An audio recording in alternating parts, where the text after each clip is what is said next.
하나님께서 이 자리에 함께하여 주실 것을 믿습니다.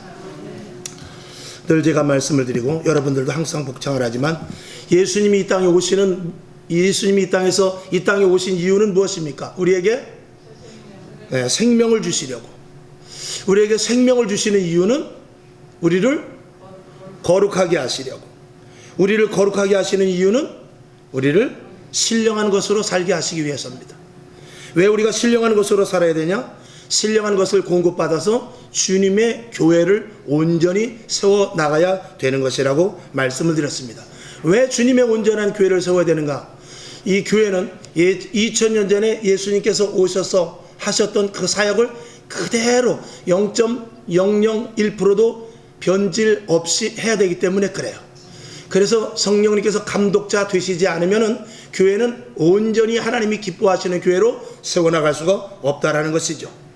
이 땅에서 피로 세운 것이 두 가지 있습니다.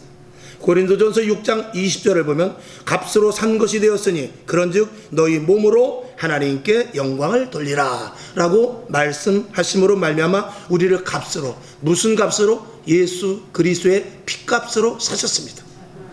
그 다음에 사도행전 2장 28절을 보게 되면 너희는 자기를 위하여 또는 온 양떼를 위하여 삼가라. 성령이 저들 가운데 너희로 감독자로 삼고 하나님이 자기 피로 사신 교회를 치게 하셨느니라. 하나님께서 누구의 피로? 자신의 피로 무엇을 사셨다고요? 교회를 사셨다라는 것입니다. 이 땅에서 하나님의, 즉 예수 그리스도 보혈의 피로 산 것 두 가지입니다. 교회와 성도, 이 두 가지는 예수 그리스도의 피로 말미암아 세워진 거예요. 그렇기 때문에 교회와 성도는 반드시 하나예요. 피를 나누게 되는 것입니다. 그래서 우리는 예수님의 몸에 우리는 지체가 되고 예수님은 머리가 되셔서 우리가 붙어 있지 않으면 안 되는 그런 운명이 교회 다니는 예수 믿는 사람들의 신앙의 운명입니다. 그래서 교회와 성도는 공동 생명 운명체입니다. 그래서 요한복음 15장 5절에 있는 대로 나는 포도나무요 그랬어요. 나는 포도나무요 너희는 가지니 저가 내 안에 내가 저 안에 있으면 이 사람은 과실을 많이 맺나니 나를 떠나서는 너희가 아무것도 할 수 없다라고 말씀하시므로 반드시 포도나무가 가지에 붙어 있어야 될 것을 말하고 있습니다. 가지가 포도나무에 0.001mm 근접해서 가까이 있어도 안 돼요. 완전히 붙어 있어야지. 그러니까 교회에 경계를 두고 어느 정도 선상에 머물러서 머뭇머뭇거리면 안 돼요. 완전히 붙어 있어서 주님께서 공급해 주시는, 하나님께서 주시는 힘으로 말미암아 할 수 있도록 반드시 철따라 실과를 맺듯이 포도나무 가지가 나무에 붙어 있어야 되듯이 반드시 교회의 지체로서 붙어 있어야만 예수님이 교회의 기능을 온전하게 사용하여서 일을 하게 되는 것입니다. 성도들이 일을 안 하면은 하나님도 일을 안 하셔요.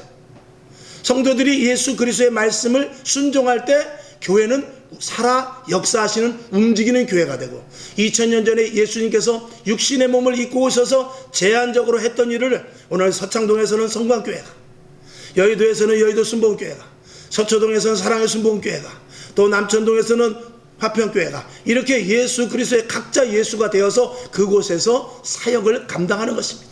그렇기 때문에 위로부터 공급하여 주시는 교회는 성령이 말하는 것을 들을지어다 그랬어요.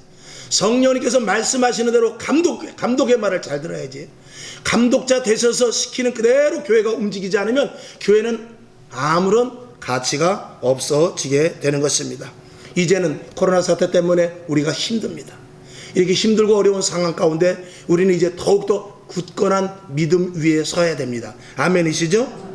그래서 이제 교회 안에서 우리의 역할은 무엇이냐?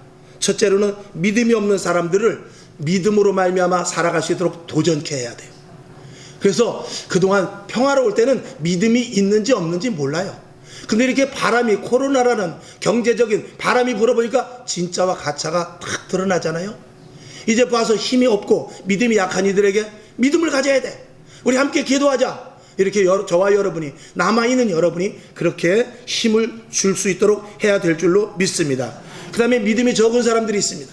갈등 가운데 있어서 신앙으로 어떻게 해야 될지 모르는 사람들이 있습니다. 그런 이들에게 함께 하나님 살아계신 증거를 보여줘가면서, 아멘이시죠? 그리고 한 번만 잘못된 판단으로 하나님을 놓칠 수도 있어. 그러니까 정확한 판단을 가지고, 이제는, 옛날에는 조금 한 번 판단 잘못했으면 뒤로 갔다 앞으로 가면 되지만, 지금은 워낙 강풍이 바람이 세서 그 바람에 휩쓸려 가면 다시 헤어날 수 없어. 그렇기 때문에 정신 똑바로 차려야 돼. 이렇게 말하면서 믿음을 북돋아 주어서 함께 합류시킬 수 있어야 될 줄로 믿습니다. 그 다음에 믿음의 큰 사람들, 믿음으로 살아가는 성도들이 있습니다. 교회 안에서. 지금 여기 계시는 분들이 주축입니다. 저와 여러분들은 어떻게 해야 되느냐? 믿음을 굳건히 지킬 수 있어야 돼요. 그래서 믿음엔 한계가 없습니다. 아멘이시죠? 믿음엔 한계가 없습니다. 하나님이 한계가 없으시기 때문에 믿음이 한계가 없는 거예요. 모세는 홍해를 가렸습니다. 여호수아는 가나안 땅을 입성을 해버렸어요. 베드로와 요한이 그렇게 겁쟁이 같은 그들이 성전 미문에 올라가다 안진뱅이를 일으켰단 말입니다. 무엇으로 했습니까? 예수 그리스도를 믿는 믿음으로 했단 말이죠. 여기 계신 분들 믿음이 있죠? 이 믿음, 서로 믿음을 가진 자들에게 격려를 하면서 붙잡고 함께 가도록 해야 돼요. 그래야 믿음이 약한 자, 믿음이 떨어져서 힘든 자, 그런 자들도 함께 합류할 수 있기 때문인 것입니다. 100명 가운데 10명 가운데 20%만, 100명 가운데 20명, 10명 가운데 2명만 앞장서서 나가면은요, 나머지는 따라올 수밖에 없습니다. 여호수아와 갈렙 2명이요, 12명 중에 정탐꾼 중에 10명이 안 된다라고 그랬지만 그 2명이 전진해서 가니까 나머지 12부족이 다 따라왔습니다. 그 믿음, 굳건한 믿음이 있는 사람들이, 저와 여러분이 향방을 굳게 잡고 방향을 제대로 잡아서 그쪽으로 향하여서 가기를 애쓴다면 모두가 다 따라와 교회가 마지막 때 주님 오시는 그날까지 굳건히 설 수 있는 교회가 될 줄로 믿습니다. 결론으로 말씀을 드립니다. 마지막 때는 믿음의 싸움입니다. 끝까지 인내하고 참는 자를 기다려요. 창세기에서는 축복이 나오지만 요한계시록에서는 뭐가 나오냐? 인내가 나옵니다. 인내하지 않으면 안 돼요. 끝까지 믿음을 지켜야 된단 말입니다. 추수할 때는요, 거름을 주질 않아요. 봄에 여름에 거름을 주고 잡초도 뽑아주지만 가을에 추수할 때는 거름을 주지 않습니다. 물도 주지 않고 그냥 내비둬요. 그래야 그 뙤약 밑에 열매가 맺어지기 때문에 그래요. 마지막 때는 하나님께서 키를 치시는 거예요. 마지막 때는 바람을 불게 하시는 거예요. 그래가지고 알곡과 쭉정이를 가린단 말입니다. 여러분 믿음을 확고히 지킬 수 있기를 주님의 이름으로 축원합니다. 자, 결론으로 오늘 부활절입니다. 어떤 목사님이 이런 말씀을 하시더라고요. 예수님께서 십자가에 못 박혀 돌아가실 때 좌편에 우편에 광도가 있었대요. 있었죠?